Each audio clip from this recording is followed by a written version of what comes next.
What's going on, everyone? So, De'Aaron Fox has been heavily linked to the Los Angeles Lakers. I think most, if not all of it, is just he's a clutch client. I still think De'Aaron Fox to the Lakers is very unlikely. I'd give it probably like 10%, and the only reason I'd give it 10% is because he's a clutch client, right? And they could pull in Anthony Davis and kind of force his way to the Lakers.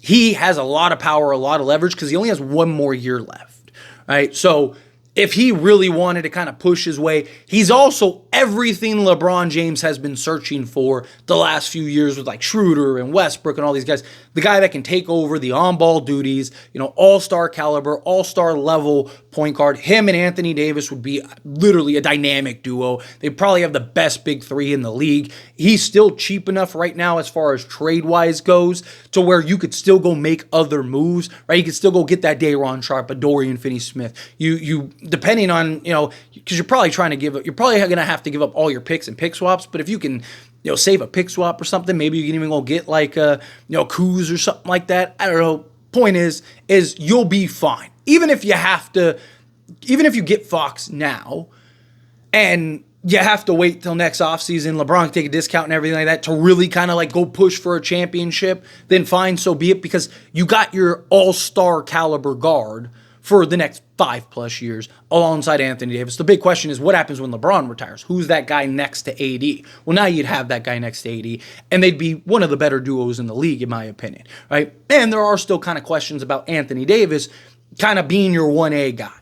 So De'Aaron Fox is every year one of the best clutch players, one of the best closers, fourth quarter scorers, all of that, right? So he gives you get a guy that can just go and close down the stretch for you, hit shots and all that stuff.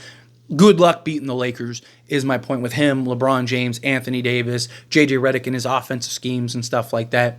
I would do everything I could to keep Max Christie, right? Because if Max Christie has to go, he has to go.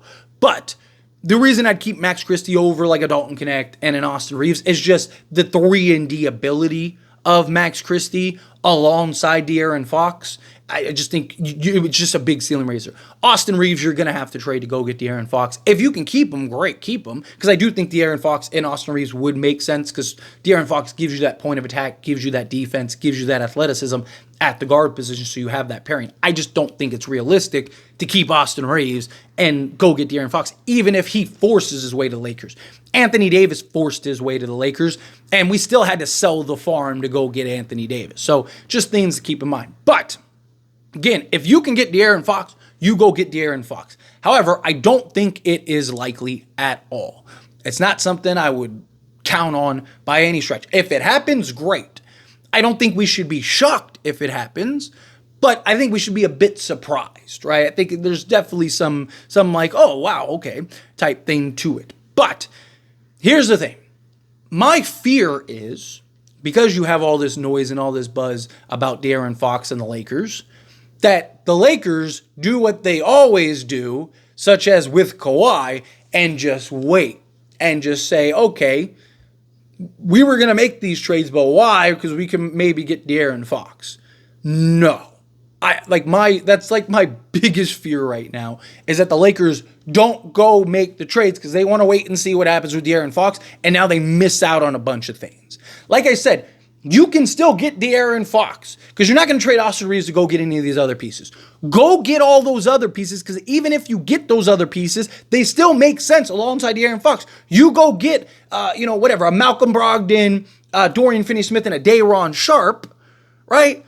Well, guess what? Those guys still make sense alongside De'Aaron Fox, LeBron James, and Anthony Davis, right? And De'Aaron Fox isn't making 50, 60 million, right? So he's reasonable enough to where you can go and do Austin Reeves, D'Angelo Russell or Rui Hachimura and, a Dalton Connect plus whatever filler, right? Like you can still get there and you could still have, 2, 3, 4 guys to go trade. You could still send out the salary necessary to do what you need to do, right? So if you're the Lakers, I don't want to see them just sit on their hands. I mean, they're already being patient and waiting things to unfold. Sure, that's fine. But my fear is we're going to get some news that, the Lakers are waiting for De'Aaron Fox to make a decision. And that's, the last thing I want, right? If De'Aaron Fox wants to go literally anywhere, even if he does, if he's the Lakers are my preferred spot, but I would be willing to go to like San Antonio or Houston or something like that. That's it. You can kiss and forget De'Aaron Fox because those other teams are going to be able to just put together a better package, one. And two, those other teams, like Sacramento would rather send De'Aaron Fox to those other teams than the Lakers, right? So if there is any murmur, like if we hear news that like, oh, De'Aaron Fox has a list of 7 teams that he's interested in, or 3 teams, or even 2 teams. If it's like San Antonio and the Lakers, he's going to San Antonio.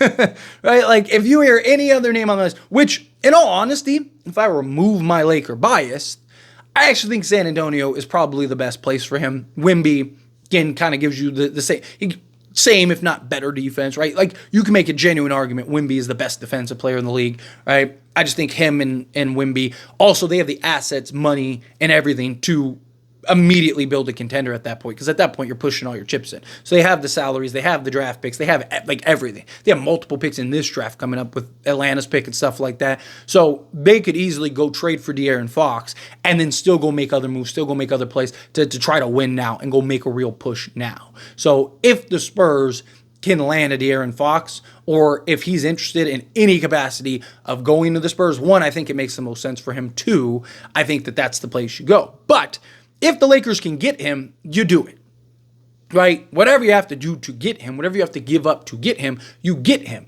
Ideally, you want to do it this season, right? So that way, you have time to kind of work out and figure out what you need. And then also in the offseason, if you need to, LeBron James can take that discount and you can go get those other pieces. Because, he was willing to take a discount for DeMar DeRozan, Jonas Valanciunas, and Klay Thompson. De'Aaron Fox is better than all those guys. And he's everything LeBron has been desperately wanting, the last few seasons at least. So I absolutely could see him going like, hey, I'll take the $20 million or whatever, plus the cap going up and stuff should balance out Fox's increase. And then, LeBron James takes the discount. Now you can go get that other piece or 2 or whatever to now go and contend for a championship. But I think getting De'Aaron Fox, you'd immediately be a title contender.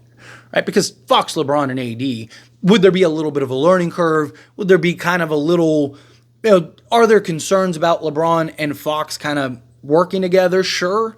But I think LeBron, Fox is good enough to where I think LeBron would take that back seat. And he's skilled enough as a playmaker. Again, he's everything LeBron's been screaming for. So if LeBron was ever going to make that adjustment and make that change, it would be for De'Aaron Fox. And he's already done, he's had the lowest usage of his career this season. And, he's been playing more through Anthony Davis, been playing more through Austin Reeves. Even down the stretch in that previous game against the Warriors, right? LeBron was deferring to Austin Reeves and letting Austin Reeves cook and do his thing. So I absolutely could see LeBron letting De'Aaron Fox be that. And again, De'Aaron Fox every year is one of, if not the best closers in the game, clutch guys, all of it. So imagine De'Aaron Fox in that Austin Reeves role. It'd be elite, right? It'd be insane how good that would be. And then again, you have Fox and Anthony Davis long term. But again, the Lakers do this.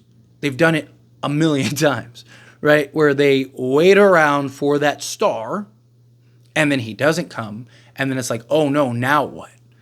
And, now Dorian Finney-Smith and, Day'Ron Sharpe and Bruce Brown and Kyle Kuzma and all these guys that the Lakers were potentially going to get to try to get us to a contention status are all now off the board.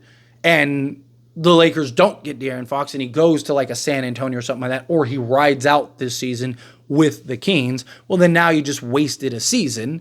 And then if you don't get De'Aaron Fox in the offseason, right? Because, you could argue if you still ended up with De'Aaron Fox, even if you had to wait in the offseason, still was worth it because just the long-term impact, right? And would keep you in contention even after LeBron James. But still, it's just, you cannot wait around in the hopes that maybe De'Aaron Fox, 1, actually demands a trade this season, 2, forces his way to the Lakers of all teams, and 3, that even if he does, that another team doesn't just try to do what Dallas did with Kyrie, or what a team did with, because they might be looking at it as hey, we have him for a year and a half, right? Worst case, and again, Sacramento would probably try to send him wherever he could. So again, I think it's very unlikely that the Lakers land De'Aaron Fox. I don't think it's impossible. I don't think it's something we should be shocked about, but I don't think it's something that we should be surprised about, right? Like, or something that we should be a bit surprised about, right? Like, I don't think it's 0, but I don't think it's, 70, 80, 90%. I think it's like 10%.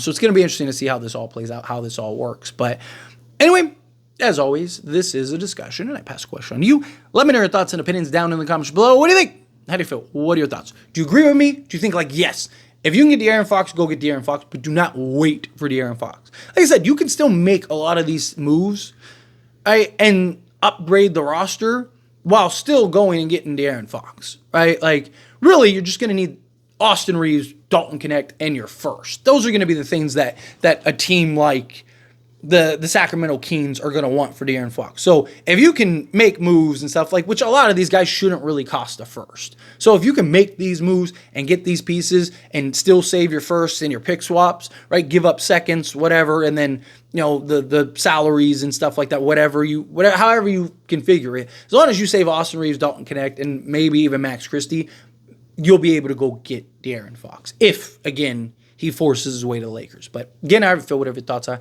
Love to hear it either way, so let me know down in the comments below. That being said, if you haven't liked this video, hit that like button. Helps me a lot. Lets me enjoy these types of videos, and I truly appreciate it. Not subscribe channel, hit that subscribe button. Turn on the bell notifications. Appreciate y'all. See you in the next one. Thank you.